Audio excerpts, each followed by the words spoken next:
Preparatimiz bu Gynex Forte degan demak vaginalniy tableta tarkibida metronidazol bilan mikonazol moddalari bor.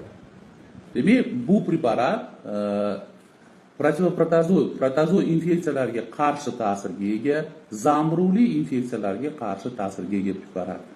Demak metronidazol preparati bu demak protozoa infeksiyalariga qarshi dori bo'lib, demak shu bitta hujayrali mikroorganizmlarni o'ldiradi.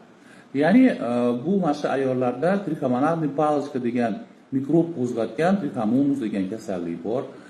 Shu kasallikda shu mikrobni o'ldiradi va mikrobni DNK hujayrasiga ta'sir ko'rsatadi, DNK polimerazasini to'xtatib qo'yadi, natijada mikrob o'ladi, antibakterial ta'sir ko'rsatadi.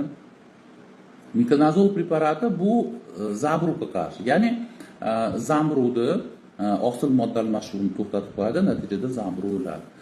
Demak, bu preparatlarimiz ayollarda demak vaginal infeksiyalarda, ya'ni urogenital infeksiyalar deyiladi, qo'llaniladi, shu qinga qo'yiladi. Demak, necha kun davomidaligini vrach belgilaydi. Bir kunda bir marta, 7 kun yoki 5 kun yoki 10 kun qo'llanadi.